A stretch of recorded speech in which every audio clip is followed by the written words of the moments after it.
Welcome to the Warsaw Narrative, the first English language podcast about the history of Warsaw. This is a new channel, so if you find this interesting, please like, comment, and subscribe. Thank you. In a previous episode, we looked at how the British royal family was connected to Warsaw.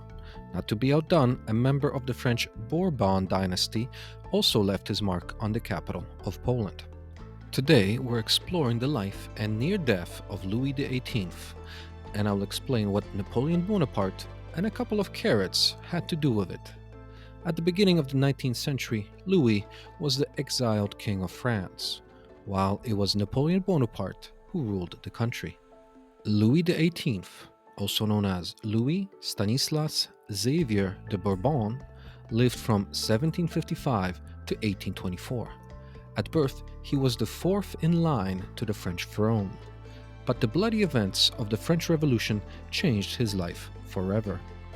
From 1791 onward, Louis spent 23 years in exile, first fleeing for his life during the French Revolution and later due to Napoleon's rise to power. Between 1801 and 1804, the exiled Louis XVIII resided in Warsaw, which was under Prussian control at the time.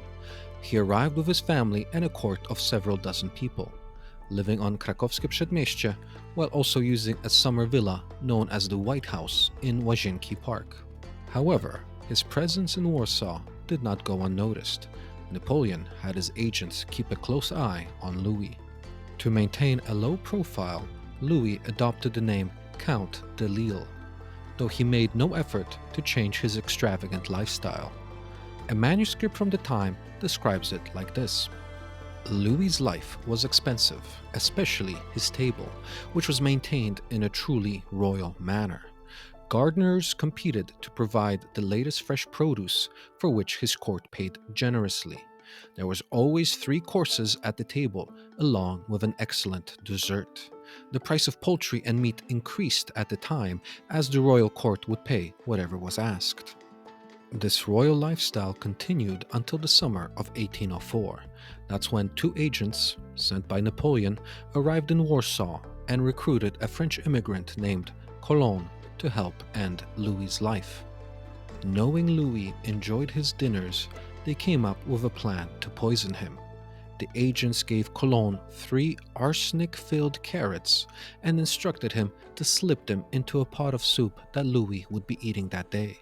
Since Count had access to the White House where Louis was staying, all he had to do was walk into the kitchen and drop the deadly carrots into the soup.